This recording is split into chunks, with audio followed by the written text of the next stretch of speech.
Topic लिख सकते हो। क्या है आज का हमारा टॉपिक? वो है हमारा संधि। अब देखो, आज तक हमने जो बचपन में पढ़ते हुए आ रहे हैं, रटी रटाई हमारी परिभाषा है कि निकटतम वर्णों के परस्पर मेल से होने वाले परिवर्तन को ही क्या कहा जाता है? संधि कहा जाता है। मतलब दो निकटतम वर्णों के मिलने से जो आपका परिवर्तन होकर नया शब्द निकल कर आता है, उसको क्या कहा जाता है? संधि कहा जाता है। अगर आपसे पूछा जाए कि संधि कितने प्रकार की होती है, तो संधि ध्यान रखिएगा 3 प्रकार की होती है। कौन कौन सी? आपके सामने है स्वर संधि, व्यंजन संधि और विसर्ग संधि। इन तीनों में से जो सबसे इजी और सबसे आसान तरीके से पहचानी जा सकती है वो है आपकी विसर्ग संधि। आप सभी को पता है वर्णों के एंड में 2 विसर्ग लगे रहते हैं, यानी कि 2 बिंदु लगे रहते हैं ऊपर नीचे, उसी को क्या कहा जाता है? विसर्ग कहा जाता है। ओके, तो वो सिंपली देखने से पता लग जाता है कि इसमें विसर्ग संधि का उपयोग हुआ है। जहां पर आपका टिपिकल बन जाता है वो आपका स्वर संधि और व्यंजन संधि में हो जाता है।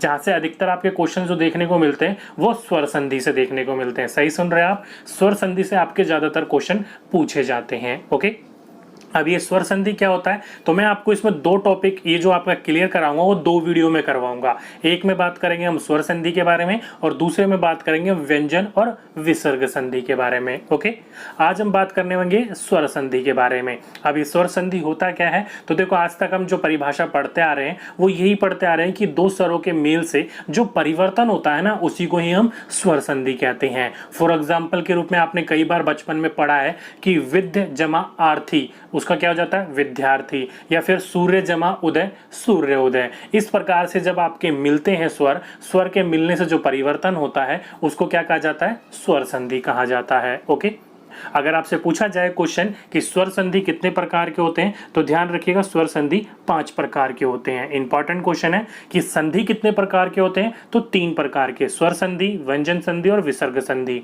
अगर आपसे पूछा जाए कि स्वर संधि कितने प्रकार के होते हैं, तो स्वर संधि आपके 5 प्रकार के होते हैं और यहीं से आपके सारे के सारे क्वेश्चंस पूछे जाते हैं। कौन कौन से होते हैं, तो लिख रखा है देखो आपके सामने।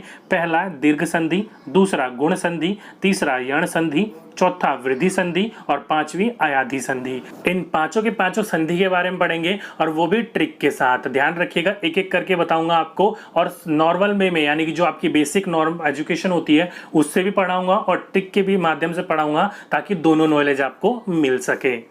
तो चलिए आज का पहला स्टार्ट कर लेते हैं, जो कि क्या है हमारा? दीर्घ संधि। अब ये दीर्घ संधि होता क्या है, तो देखो शाब्दिक शब्द की बात करी जाए तो जब आपका ह्रस्व स्वर और दीर्घ स्वर दोनों के दौर सर कौन से होते हैं, जब मैं आपको वर्ण विचार यानी कि वर्णमाला पढ़ा रहा था उस समय मैंने आपको बताया था। ओके, तो जब आपका ह्रस्व स्वर और दीर्घ स्वर जब दोनों मिलते हैं, यानी कि मतलब आ ई और उ, जब आपस में ये मिलते हैं तो क्या कहलाते हैं ये? तो स्वर्ग दीर्घ संधि कहलाते हैं। ओके, ये तो होगी इसकी शाब्दिक परिभाषा कि जो हम आज तक पढ़ते आ रहे हैं। मतलब आ और आ का मेल होगा तो बड़ा आ बनेगा, या फिर बड़े आ और बड़े आ का मेल होगा तो बड़ा आ बनेगा। मतलब कोई भी किसी से भी मिले हमेशा बड़ा बनता है। ओके, ट्रिक भी हमारा यही है कि आपका जब भी वाक्य में बड़ी मात्रा का इस्तेमाल हो, जैसे कि बड़ा आ, बड़ी ई, बड़ी ऊ, ध्यान रखिएगा इन तीनों मात्रा का जब भी आपके पूरे के पूरे परिभाषा में, पूरे के पूरे आपके शब्दों में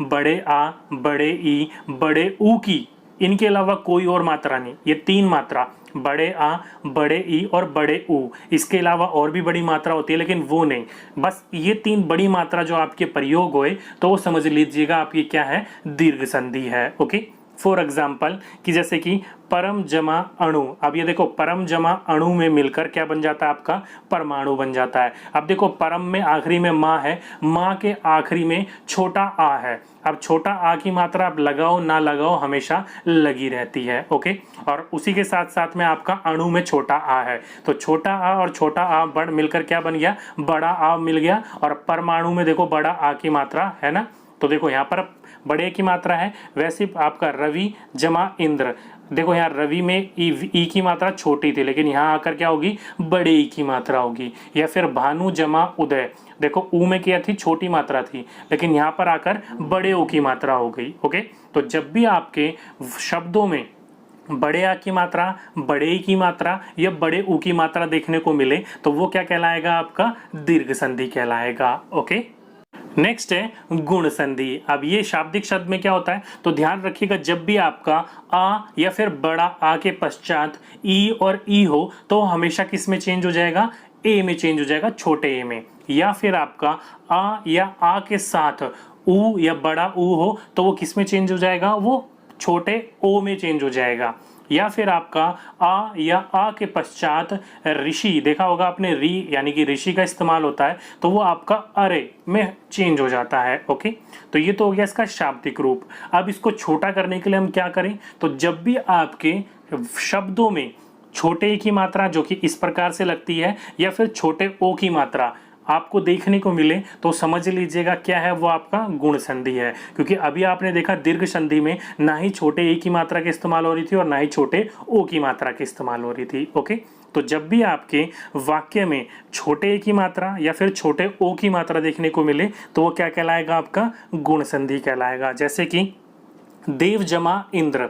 अब यहाँ देखो वहाँ पे कोई भी मात्रा नहीं थी लेकिन ई है, यहाँ पर छोटा ई है। ओके, तो यहाँ पर दोनों मिलने के बाद यहाँ देखो क्या हो गया, देवेंद्र। ए की मात्रा होगी छोटे, वहाँ पे ऊपर क्या है, छोटे ए की मात्रा। वही अगर दो बार लगा जाती है तो बड़े ए की मात्रा हो जाती है, तो छोटे ए की मात्रा है। वहीं पर ही महाजमा इंद्र, तो क्या हो गया आपका, छोटे ए की मात्रा आ गई हा के ऊपर तो महेंद्र। या फिर सूर्य जमा उदय, तो यहाँ पर देखो क्या कहलाएगा आपका, सूर्य उदय। यहाँ पर देखो यहाँ पर क्या हो गया आपका, वो आपका बड़े ओ की मात्रा के साथ नहीं है, छोटे ओ की मात्रा के साथ है। ध्यान रखिएगा वो जो आपको दिख रहा है वो आपका ये आपका वो उस पर मात्रा लगा रखी है, वो जो कि यहाँ पर होता है। ओके, ध्यान रखिएगा उसको, वो रा कहलाता है। तो यहाँ पर वो आपका क्या है, ये छोटे ओ की मात्रा है या के साथ में। ओके, तो जब भी आपके वाक्य शब्द में छोटे ए की मात्रा या छोटे ओ की मात्रा देखने को मिले तो वो क्या कहलाएगा, आपका गुण संधि कहलाएगा। ओके, थर्ड है आपका वृद्धि संधि। अब ये वृद्धि संधि क्या होती है, तो ध्यान रखिएगा जब भी आपका छोटा अ और बड़ा अ के साथ में ए या ए बड़ा ए मिल जाता है तो हमेशा क्या बनेगा, वो बड़ा ए बनेगा। या फिर छोटा आ और बड़े आ के साथ जब भी आपका छोटा ओ और बड़ा ओ मिल जाएगा तो वो हमेशा बड़ा ओ बनेगा। ओके, तो यहाँ से आपकी ट्रिक क्या बनी, तो ट्रिक यही बनी आपकी, जब भी आपके किसी शब्द में बड़े ए की मात्रा या फिर बड़े ओ की मात्रा देखने को मिले तो वो क्या कहलाएगा, आपका वृद्धि संधि। इससे पहले क्या देखने को मिल रही थी, आपको छोटे ए या छोटे ओ की मात्रा मिल रही थी, यहाँ पर आपके बड़े ए और बड़े ओ की मात्रा देखने को मिल रही है। हर कोई अलग अलग है, देख के आप पहचान जाओगे। अब चलिए कुछ एग्जाम्पल देखते हैं। जैसे कि देखो देखा होगा आपने सदा जमा एव, यहाँ पर देखो सदैव हो गया, दा के ऊपर डबल मात्रा लग गई, मतलब बड़े ए की मात्रा लग गई। या फिर आपका यहाँ पर एट हो गया, यहाँ पर मिसप्रिंट हो गया, एक जमा एक होता है जो कि आपका एकाएक कहलाता है, का के ऊपर देखो बड़े की मात्रा लग गई। या फिर आपका वन जमा औषध, वनौषध हो गया, मतलब ना के ऊपर देखो बड़े ओ की मात्रा लग गई। ओके, तो जब भी आपका शब्द के अंदर आपका बड़े ए की मात्रा या फिर बड़े ओ की मात्रा देखने को मिले तो वो क्या कहलाएगा, वृद्धि संधि कहलाएगा। ओके, तो यहाँ से बिल्कुल सिंपल तरीके से आप आराम से किसी भी वाक्य को पहचान सकते हो। नेक्स्ट है आपका यण संधि। यण संधि में क्या होता है, तो छोटा ई और बड़े ई के पश्चात जब भी आपका विजिति स्वर होगा वो हमेशा किस में चेंज हो जाएगा, या में चेंज हो जाएगा। या फिर छोटा ऊ और बड़े ऊ के पश्चात जब भी आपका कोई अन्य स्वर आएगा वो किस में चेंज हो जाएगा, आपका वा में चेंज हो जाएगा। या फिर आपका ऋषि, देखा होगा आपने रे के बाद कभी भी आपका कोई अन्य स्वर आता है तो वो आधा रा में चेंज हो जाता है। ओके, तो ये तो पूरा का पूरा आपका शाब्दिक शब्द हो गया। ट्रिक के माध्यम से एक छोटी सी लाइन आपको याद रखनी है, या वा और रा, ये तीन शब्द याद रखने हैं, आराम से याद हो जाएंगे। या वा और रा, ये वाक्य के आगे हमेशा आपको एक आधा शब्द मिलेगा। ओके, या वा और रा, ध्यान रखिएगा इन वाक्य के आगे या ये वाक्य जो होंगे वो आपको हमेशा कहीं ना कहीं आधे मिलेंगे। जैसे कि आपने देखा होगा अति जमा अधिक, अब यहाँ पर देखो अति जमा अधिक मिलकर बन जाता अत्यधिक, तो या के आगे देखो आधा ता मिल रहा है या के आगे, तो मैंने आपको बताया या वा और रा के आगे पहले आपका एक आधा शब्द देखने को मिलेगा। या फिर वी जमा आपक, तो ये क्या कहलाएगा, आपका व्यापक। तो देखो वा मैंने बताया था वा भी आधा है और या के आगे आधा वा, आधा शब्द इस्तेमाल किया जा रहा है तो व्यापक। या फिर आपका सु जमा अच्छ, तो क्या हो गया आपका स्वच्छ हो गया, या फिर स्व जमा आगत स्वागत भी हो जाता है। तो यहाँ पर क्या होगा, वा के आगे आपको देखने को मिल रहा है एक आधा शब्द। तो जब भी आपका एक आगे आधा शब्द देखने को मिल जाए या वा या रा के आगे, तो वो क्या कहलाएगा, आपका यण संधि कहलाएगा। ओके। और लास्ट है आपका अयाधि संधि। अब ये अयाधि संधि बिल्कुल सिंपल है, आसान से इसको पहचान सकते हो। जैसे शाब्दिक शब्द में ए के बाद यानी कि छोटे ए के बाद कोई अन्य स्वर मिलने पर ये क्या बन जाता है, अय आपका अयर बन जाता है। या फिर बड़े ए के बाद कोई स्वर मिलता है तो आ की मात्रा आ जाती है, बड़ा आ जाता है इसमें। या फिर ओ के बाद आपका अव्यय बन जाता है, या बड़े ओ के मिलने के बाद कोई स्वर मिलता है तो बड़ा आ वही आपका परिवर्तित हो जाता है ये। ओके, तो ये तो आपका शाब्दिक शब्द। ट्रिक के माध्यम से कैसे जाने, तो दो बात आपको यहाँ ध्यान रखनी होगी।